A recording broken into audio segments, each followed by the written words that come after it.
My daughter Dana fought a long battle with Crohn's disease before passing last year. Max has spent a lifetime scoring goals.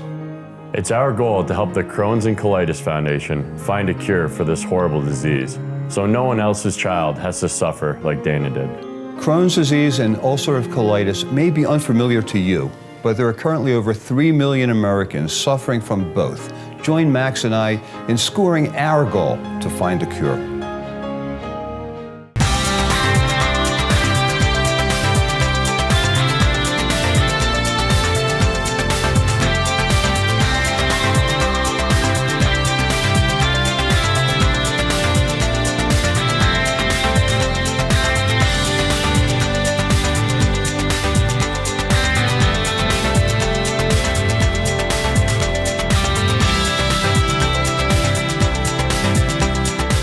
Now, here's Ed Bernstein.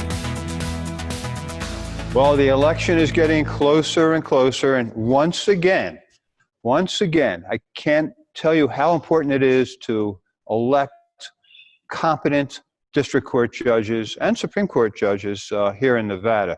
And in keeping with that goal that we have to bring you a sample of the candidates that we think are quality candidates, with me today is Judge Joanna Kishner, and a little bit later in the show, a candidate for judge, currently in private practice, Terry Coffing. Judge Kishner, looking through, your bio, and you're one of the few judges that was actually born, raised in Las Vegas. And when I look at that, and I think about all the things that you've been involved in the community, because I wanted to mention a few of them because I know you're going to be humble to talk about it, so I'm going to talk about it. That's very kind. You are, look, it's one thing to become a judge, and you've been a judge for what, 10 years? That's correct. I was elected in 2010 and took the bench in 2011. And Judge Kishner, it's one thing to be a judge, but it's something else to give back of your time and effort that you have over the years back into this great city of Las Vegas. And, okay. You serve as a member of the statewide Access to Justice Commission, the Executive Board of Boyd's Law School Public Interest Law Foundation, the Legal Aid of Southern Nevada Pro Bono's Advisory Committee, the Law Library Foundation, the Nevada District Judges Association.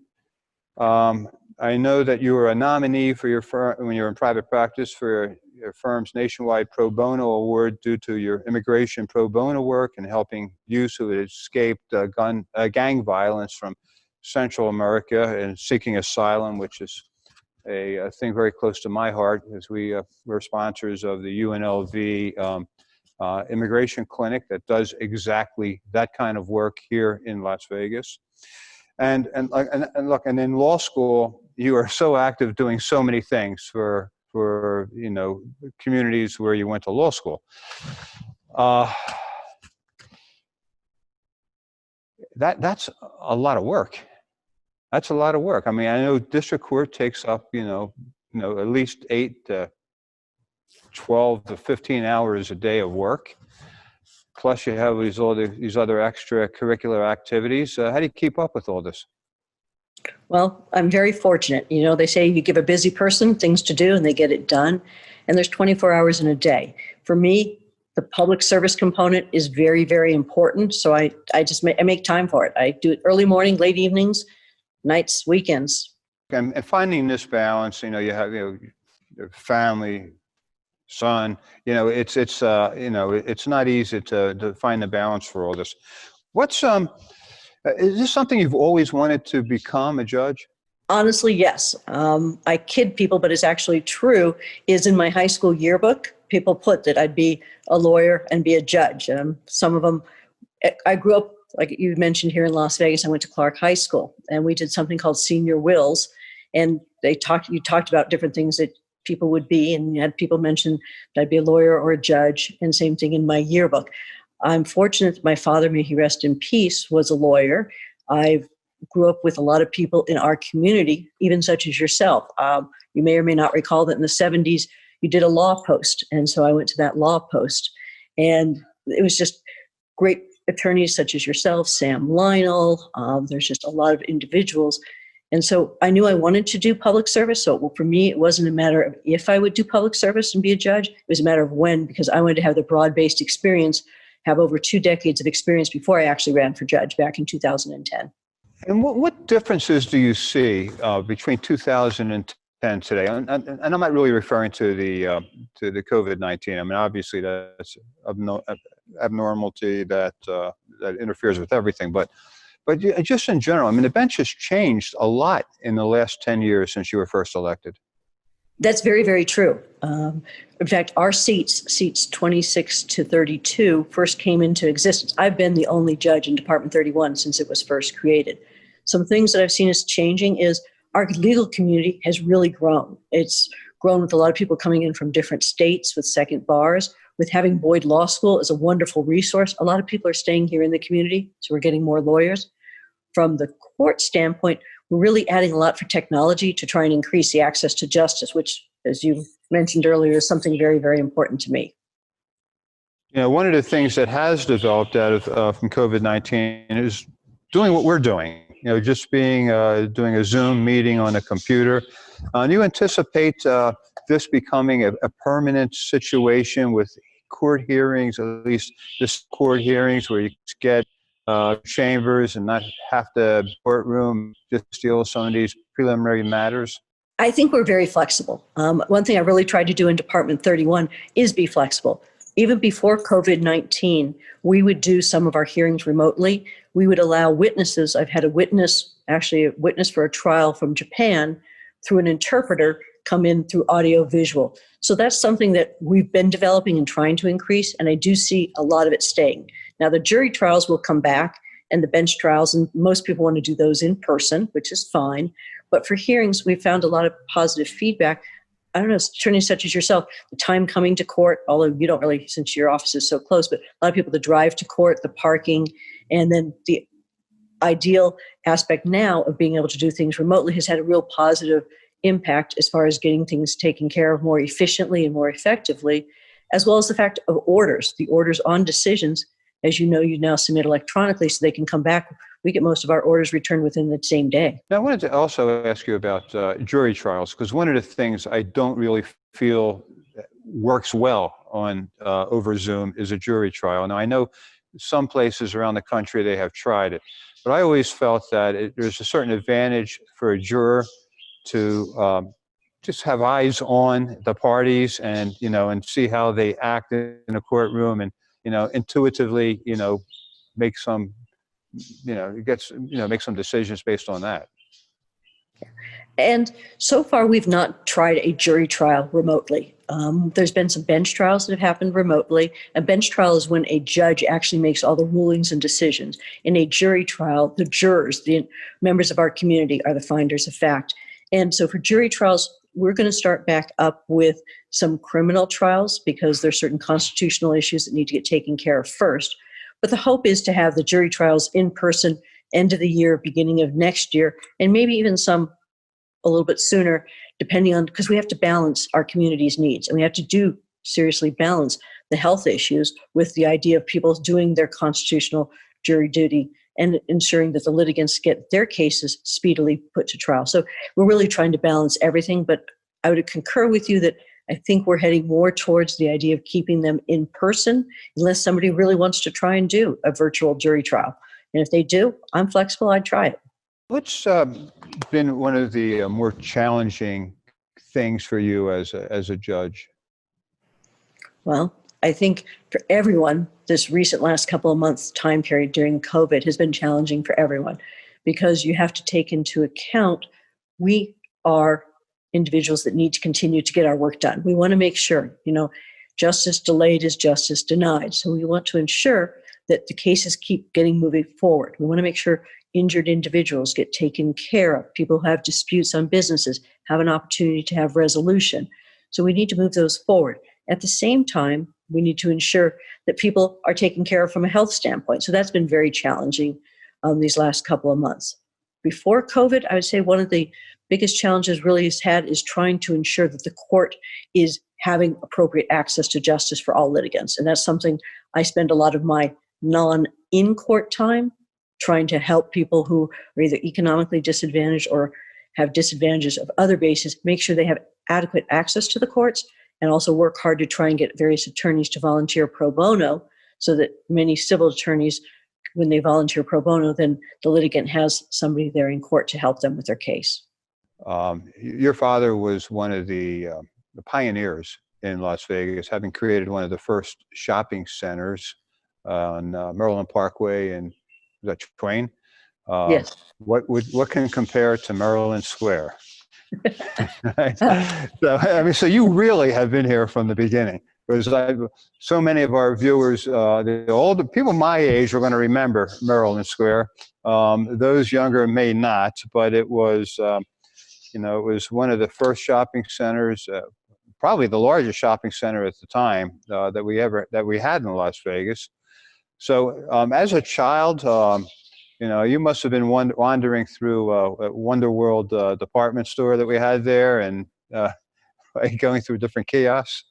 I was very, very fortunate. My sense of public service really comes from my father. He was very active on the Convention Authority, the Chamber, a variety of different. He helped start channels then called Channel 10. Now it's called Vegas PBS, and Boys and Girls Clubs, you name it. Nevada Ballet Theater, basically so many different things. And so, yes, I did spend a lot of my childhood going to a lot of these different events and meeting the community leaders who really were giving of their time. And I think it gave me a unique perspective for the bench, because unlike individuals who just have practiced law in our community, by knowing our community and seeing it, and I've walked all aspects of our community back in 2010 when you could actually do in-person walking. I knocked on thousands of doors. And I think that's given me a perspective to really appreciate each litigant when he or she comes into our courtroom. How do you go about campaigning now? I mean, I always, I talk to multiple candidates about this. I mean, the hardest thing to run for right now is a district court judgeship, because it's a countywide election. You really can't afford to be, have a dynamic presence on television. It's too expensive, especially in a presidential year. You can't go out and shake hands like you have done so many times in the past because of COVID-19. So what are you doing? Right before this, I was on an hour-long meeting with some female, the Southern Nevada Association of Women Attorneys. So I'm doing a lot of Zoom meetings and meeting with people that way. I'm asking people to reach out to me at my website, where I've got detailed information. It gives you a snapshot of some of the things that I've done. And also, I am going to, in addition to the Zoom meetings and Facebook, I'm posting a lot of things on Facebook, but I'm also trying to do a real reach out through emails, people that I knew throughout my whole life, reaching out to them and seeing what issues or questions they have and having them talk to their friends.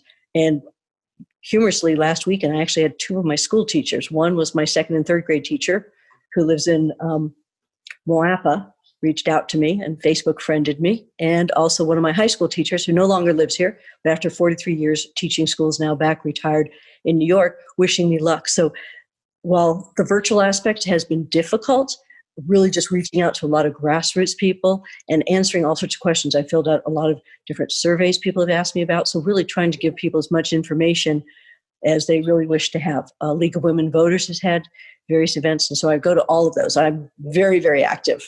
So when you're talking to your constituents, what are you hearing from them? And what are they looking for in a district court judge? I think they're looking for someone such as myself, someone who has the breadth and depth of experience. I've been practicing law for 31 years, and humorously, Department 31 years. Somebody who has the temperament to not only fully research everything, but then to listen to the litigants when they speak, whether they be pro se or they're represented by attorneys, and then make a well-reasoned decision. People have also told me that they want to ensure that things are taken care of efficiently and effectively, right? And so those are all factors that come to making a decision, something that I've done for the last decade. Well, that's, and you've done a great job of it. So I want to thank you very much, Judge Kishner, and good luck in the election. Please, people, early voting is just about to start, so get your ballots in. It's so important to get them in early so you don't bottleneck the post office. We need to get these ballots delivered. So we'll be right back with candidate Terry Coffing. Thank you, Judge I Kishner. appreciate it. Thank you so much. Take care.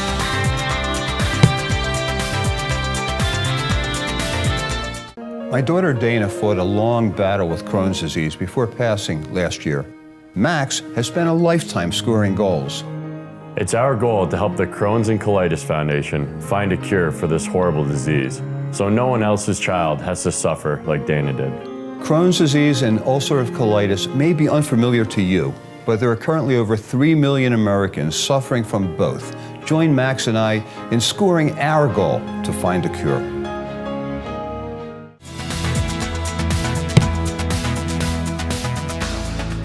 Welcome back. With me now is, a judicial candidate, Terry Coffing. And I've known Terry for, I don't know, off and on, 30 or more, 30 years. Yeah, just probably. I don't know. We're getting to be old guys. Not as much as me.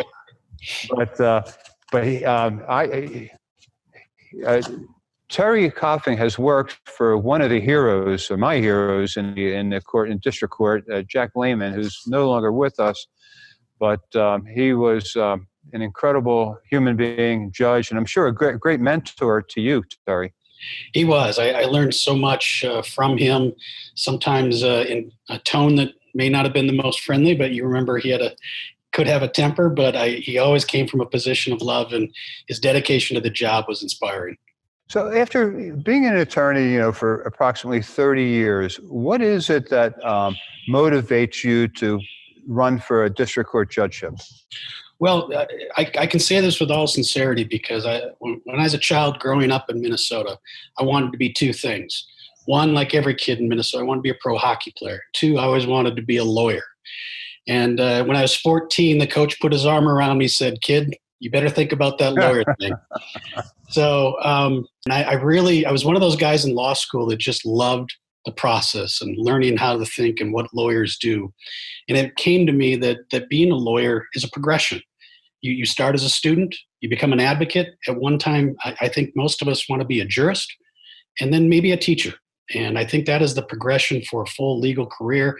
And I'm just really lucky to be in a place where I can make this step at this point in my life.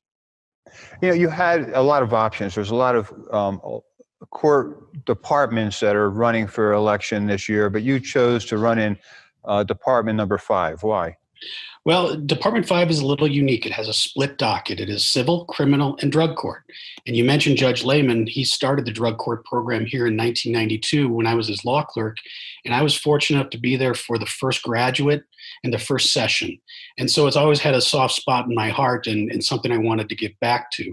Second, I do enjoy, while I'm a civil litigator, as you know.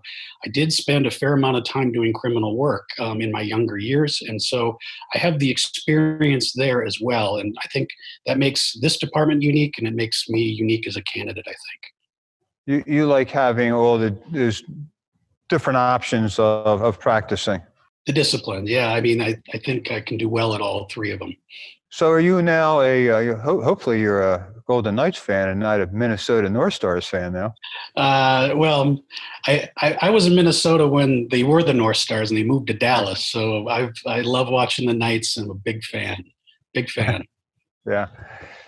I was just listening to something on the Hockey Channel. They were talking about how many American hockey players come from out of Minnesota.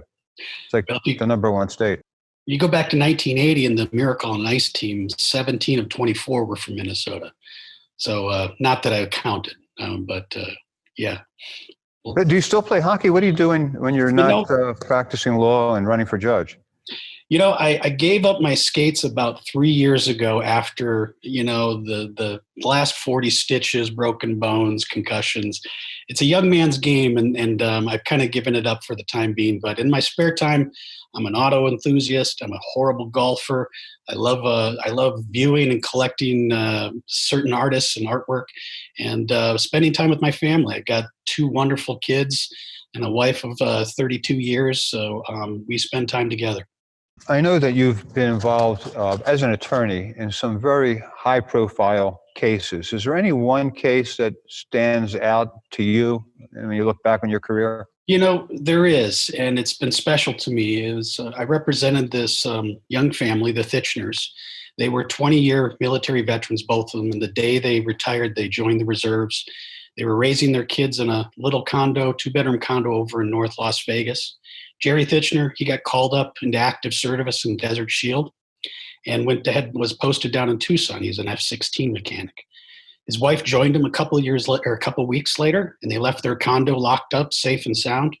And a big bank mistakenly foreclosed upon their unit, came in and trashed out all of their personal items, wedding dresses, pictures of long dead relatives, the medals that were pinned on Jerry's chest, all thrown in the trash.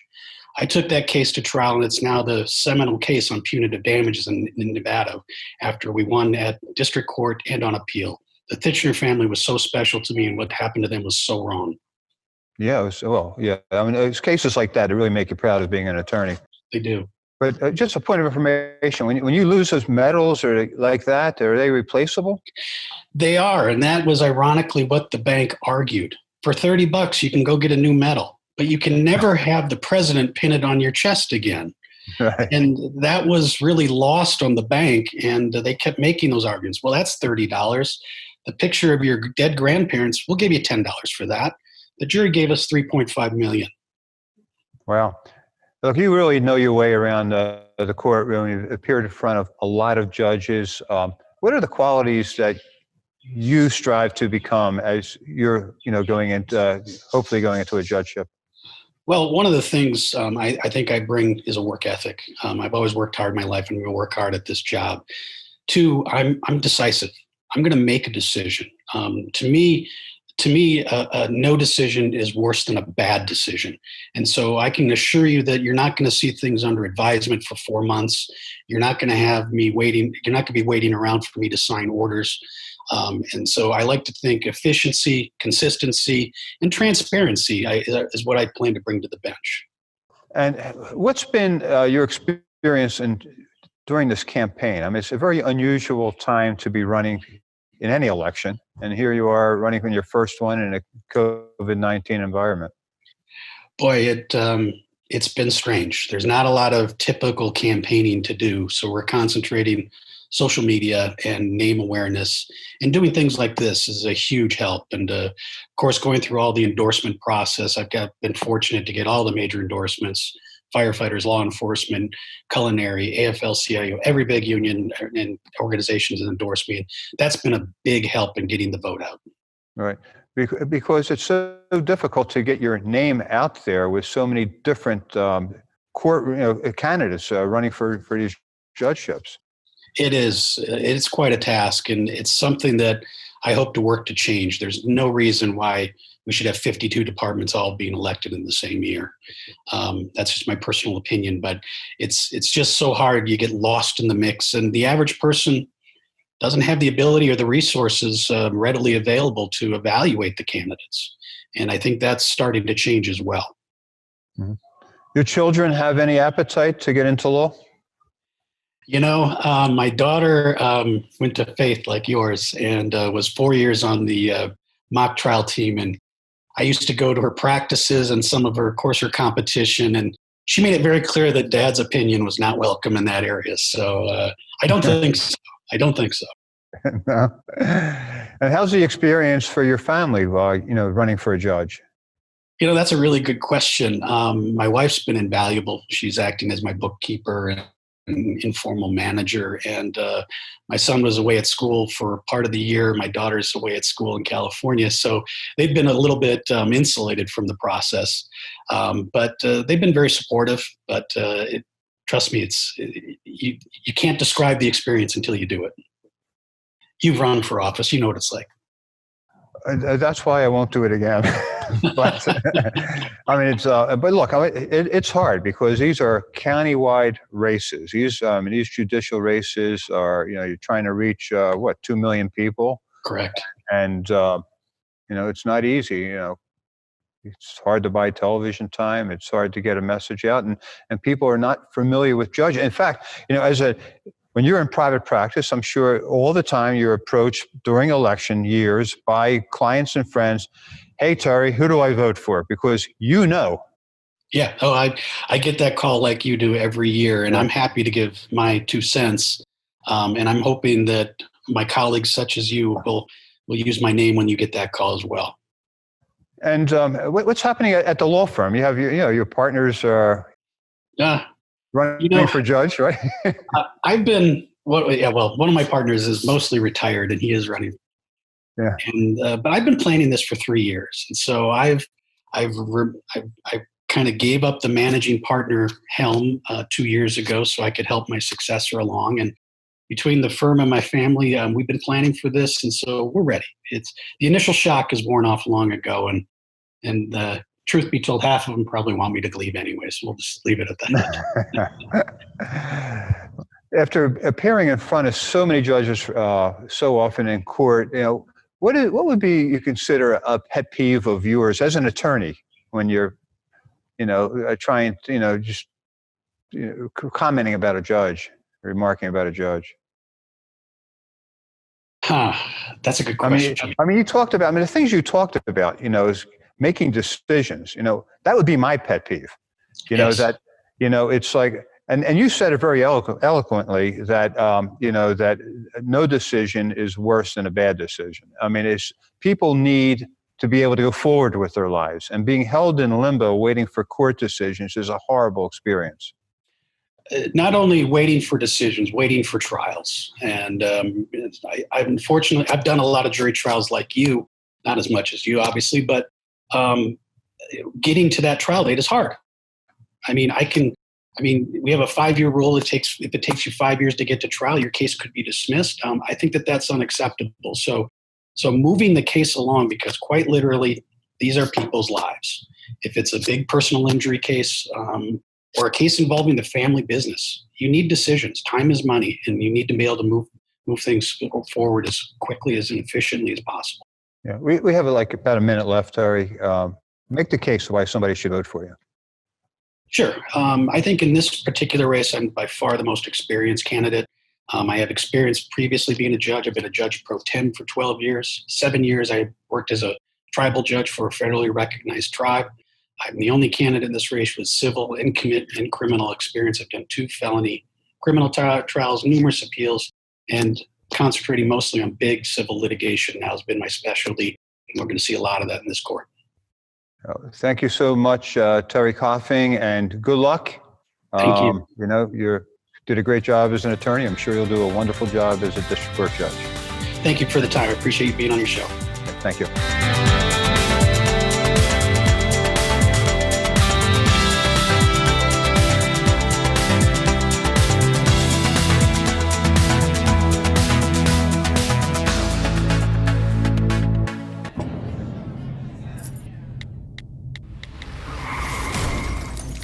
When sorry is not enough. Enough said. Call Ed. EdBernstein.com.